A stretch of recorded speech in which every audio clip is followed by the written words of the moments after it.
As we approach the trade deadline, teams have to figure out if they're going to be buyers or sellers. And today we are going to talk about all the hypotheticals when it comes to the current standings in both conferences and what the realistic outcomes are more than likely going to be here on Locked on Flames.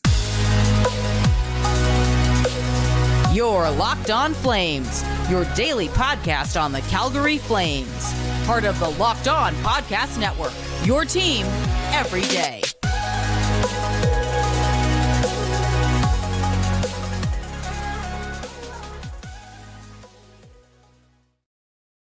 Well, hello everyone and welcome to Locked on Flames. Today's episode is brought to you by FanDuel.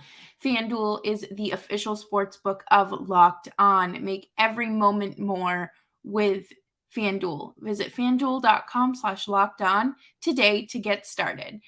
I think that this is an interesting picture to look at because right now the Flames are currently out of a playoff spot. They are not in the wild card that they don't have a spot in the wild card race. And I think for the Flames, in order for the Flames to earn that spot, they're going to have to play a lot harder. And we're going to talk about that obviously as the season continues. But I really want to talk more about the current playoff, what it would look like if the playoffs started today. And I think that we really need to talk about this because some of my predictions to start the season are wrong.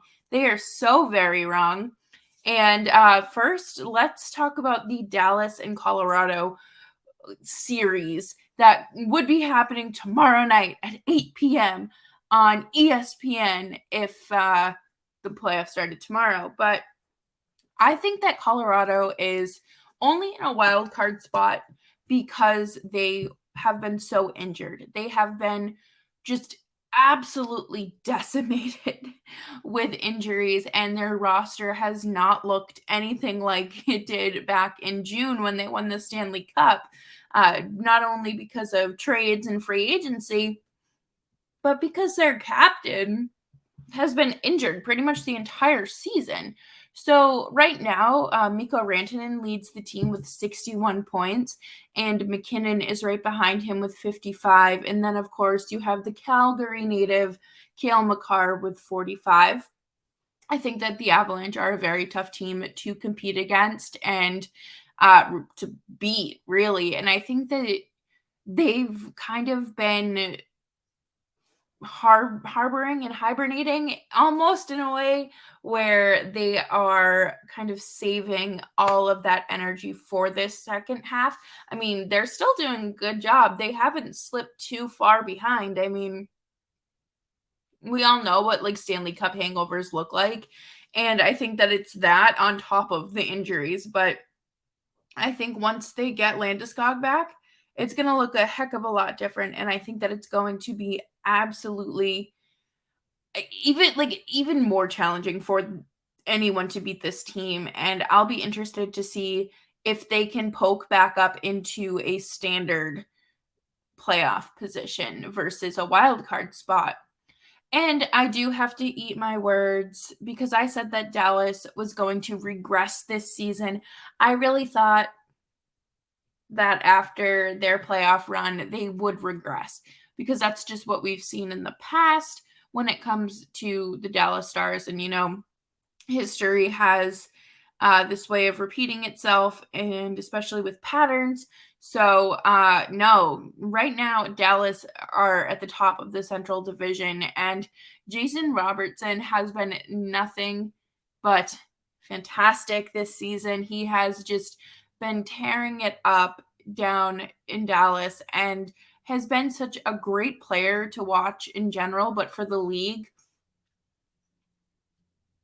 to see that young talent just coming out of nowhere really and bursting onto the scene like that has been an absolute delight. And I think that it makes hockey more fun. And like we talk about all the time here, what can we do to get casuals to, watch the game more? And of course, I would have to argue that a young kid putting up 67 points in a few months that's a way to get people watching. But this series could be an interesting one, mainly because I think that the Stars have much stronger goaltending. I think that it's very obvious that Ottenger is, an elite goaltender in this league. I think that he is in the top 5 that we talk about a lot on this show in terms of where they are, if you're lucky enough to have one of those top 5 goaltenders. And I think that Ottenger has kind of pushed himself up there. So I do think that goaltending would hold strong for Dallas in that series if the rosters were what they are right now. But this series, I think, gets me a little bit more. And this would be Vegas versus Edmonton. I think that this has the potential to be something super electric, super, super fun and electric, high offense, good goaltending, or you're going to get something super boring where you hope that someone can buy a goal. But this is only because I think, obviously Logan Thompson is elite. He has been elite for the Golden Knights. It's great to see Bruce Cassidy kind of come in and do what he's done with the team. And you have Mark Stone out again. And I think that this is just something so unfortunate for Mark Stone and Vegas in general, because that's your captain. That's one of your strongest voices, if not your strongest voice. And to have him out is just absolutely devastating. And it still feels like Jack Eichel isn't where you want him to be. And I think that that's really going to obviously impact the team as a whole, but especially if you're going on a playoff run and you're looking for offense. I feel like Eichel has not performed at all anywhere close to what you're paying him for, right? And then, of course, you are missing Robin Lehner due to injury as well. And I think, with Edmonton, you have to worry about, is this team going to be just McDavid or just, McDavid? Is it just going to be McDavid? Because, Kane is coming back from a pretty significant wrist injury. And I think that Draisaitl, he's obviously a good hockey player, don't get me wrong, but I'm very curious about what a playoff series against Vegas looks like. I think that it almost does feel like you're going into this and you have to say, it's Connor McDavid's show again. And perplexed almost. I don't have anything disrespectful to say about Draisaitl. I don't think that any of this is his fault. I think that not that he's playing poor hockey or anything, but I do think that he could use better wingers and the Oilers could be absolutely unstoppable. But that is just me, and I have been known to have a bad take or two in my life. So I do want to talk about the Eastern Conference coming up next here on Locked On Flames. But before we do that, I want to take a quick minute here to tell you about our new friends at FanDuel. We are so excited about our new sports betting partner for Locked On because they're the #1 sports book in America, and that is FanDuel. And if you're new to FanDuel, that's even better because they have so many great features that make betting on sports fun and easy. Download FanDuel now so you can bet on Super Bowl 57 with a no-sweat first bet, and you'll get up to $3,000 back in bonus bets if your first bet doesn't win.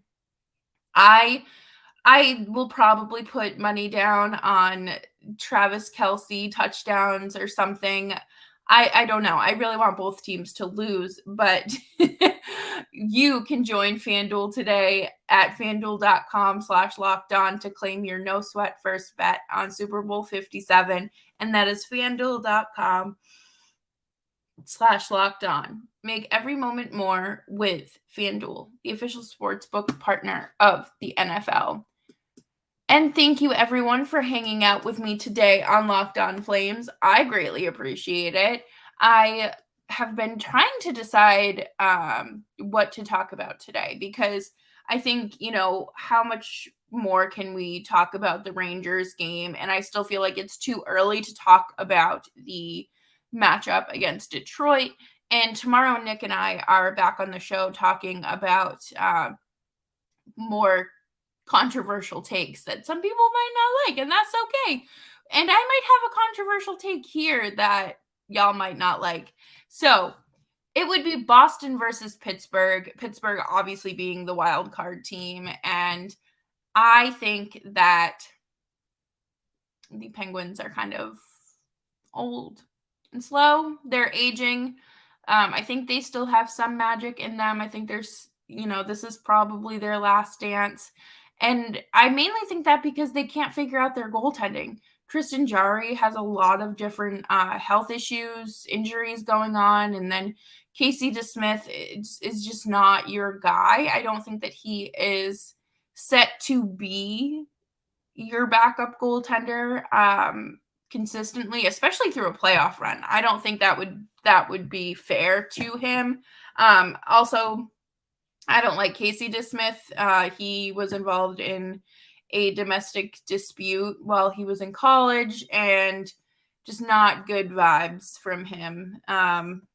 And just not my cup of tea to sit here and defend him by any means. But I think one thing that Boston has on their side is the consistency in their offense. I think that has been one of the biggest plus sides for this team. I came into the season thinking Boston would maybe make the playoffs, and if they did, it would be a first round exit, but they look like a legitimate team this year, and that's absolutely wild to me, considering how little reconfiguring of the roster they did. So it's great to see what Jim Montgomery has done for them. And I'm interested to see how Mike Sullivan has what he has in store for, either the trade deadline or for the postseason. I think that's going to be super interesting. And then this next series would be between Carolina and Washington. I'm going to be entirely honest with you. I have not watched much of either team this season, mainly because I just really hate the Carolina Hurricanes, and the Washington Capitals, I feel like, are a rather physical team and not like a Jacob Trouba clean hit physical. I mean, I think that a lot of their hits are just completely unnecessary and possibly dirty. And I just feel like the Caps are at the stage of where it's time to kind of deconstruct the team before you start looking like a Chicago Blackhawks. But with this matchup, I think it would be fun. I think that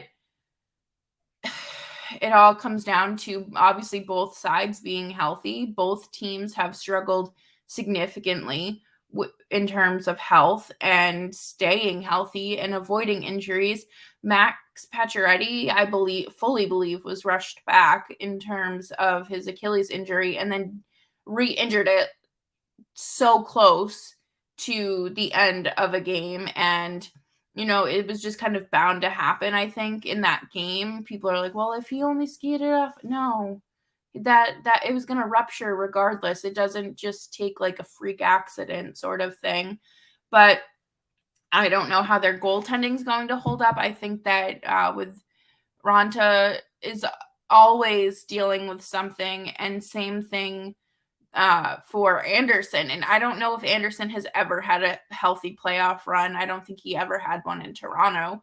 And I think that Darcy Kemper has he struggled last playoff with an injury. And I'm actually looking it up right now because I cannot believe that I struggled so hard to remember his name. That's so embarrassing.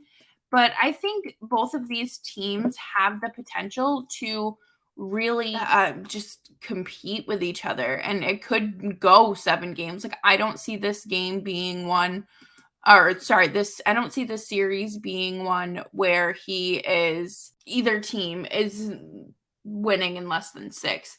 I also just looked, and Darcy Kemper has a 915 save percentage. That's phenomenal. I think he was someone that I don't think ever fully established themselves as a starter. Maybe it's because they were in Arizona for so long. Maybe it's just because of the system they were in. Okay, he was only in Arizona in 1, 2, 3. Okay, it was only 4 seasons, but I don't know why it felt like so much longer. But I think for me, this series would have to be like Carolina. I don't think that Carolina is that team. I don't think they're legit, and I don't know if they buy into it. But I also think that Washington is just old and banged up. But I also don't see either of these teams playing a series where it doesn't go 6 or 7 games because of that grit and determination that every hockey team has and strives for, right? But I think that would be a fun series, but I also, again, I do worry about goaltending because I think that the Hurricanes don't have a legitimate goaltender unless it's Cucci. And I don't know if you're going to play him through the playoffs in his first season. I think that would be a ridiculously high demand and expectation for him to meet. But at the same time, you have to do what you have to do if you want to win. And then with the Capitals, you just have to hope you're healthy and one of your players doesn't throw someone through the ice. I don't know. You just hope they live. But coming up next, we are going to talk about the realities of these matchups, and what I think about the Calgary Flames making the playoffs right now, if they did. But they're still hanging on for dear life here. But of course, we will talk about that next. And I do want to tell you about our friends at Built.com. If you're looking for a delicious treat that is low in calories and high in fiber, then you have to try a Built Bar. And I know that for me personally, keeping a Built Bar in my lunchbox at all times is what gets me through the day. Built is actually healthy and it's actually tasty. It has 17 grams of protein in it, and a meal should have about 20.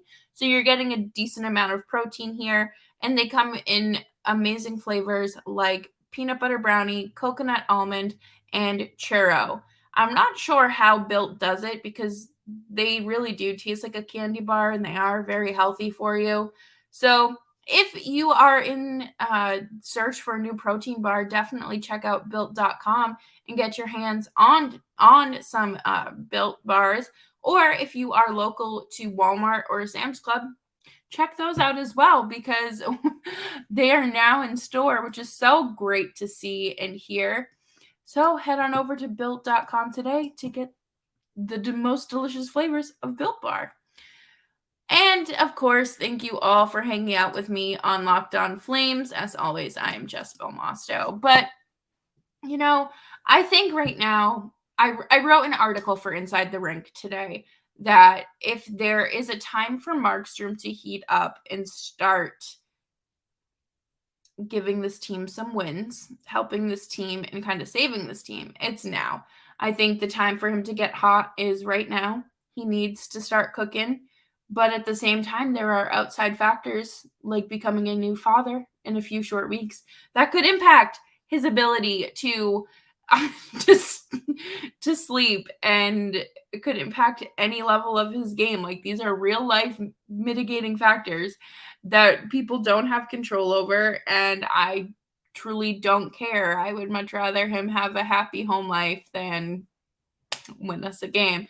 And that's why I think Dan Vladar is also just a star and going to shine if he has to step up for Markstrom. But realistically, do I want to see the Flames in the playoffs? Yes, of course. I think, it just makes sense to want to see your team in the playoffs. Like, I'm not actively rooting against them.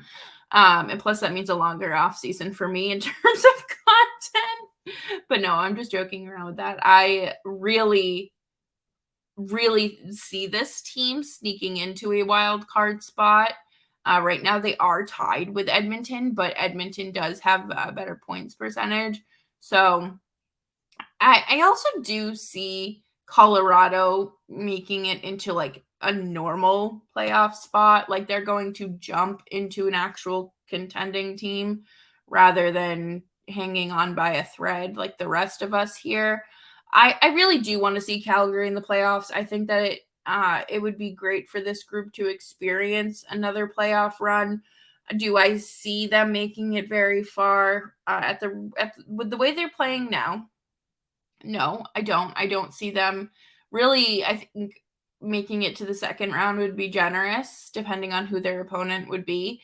But one of the biggest things for me here is, what are you looking at the trade deadline? I saw something basically saying that it would be more shocking if the Flames don't go get Luke Schenn, which, I mean, he's a big dude, extra defenseman, which really I think would help the Flames because you can't keep playing Michael Stone, and that's not a knock to Michael Stone, but if you want to have a better chance at defending, you need to, add someone who does have a little bit more experience and talent, and that's Schenn. Um, I I don't want to see this team go out and overpay for a rental. I don't want to see them give up a first round pick. I don't want to see them give up high end prospects for a rental, especially someone that costs too much. I think that any player that has a salary starting with a 9 or double digits is just should be out of the question and shouldn't even be on the table for the Flames. I think, Timo Meier would be way too expensive to get, in my honest opinion.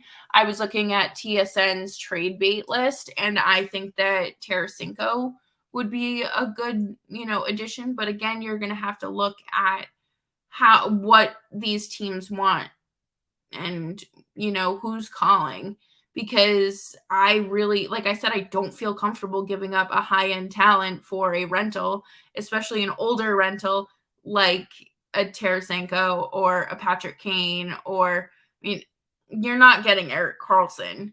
And the chances of getting Timo Meier are just not very good. I don't really know if I don't know if he has I don't think he has a no movement clause, but he might have a list, and I really have a feeling that most players lists include Calgary or Canadian markets just because of the pay differential and just all that fun stuff. But I do see a world where the Flames do end up buying at the deadline. I don't see them, going out there and putting some names on the chopping block. I don't. I think that, if the price is right, they would get not a bigger name, but they would get, someone who does move the needle. So it's going to be an interesting next, I think, 28 days until the trade deadline. So we'll have to see how that goes. And, you can follow us here at Locked On Flames for the latest and greatest news within the Calgary Flames organization. And as always, I'm Jess Belmosto, and you can follow me on Twitter at Jess Belmosto if the app ever decides to work again. And of course, you can, I would say, subscribe to us on YouTube. But as I'm recording, YouTube is also down. So thank you. Follow us wherever you get your podcasts. And hopefully when YouTube comes back up, you'll subscribe there. Bye-bye.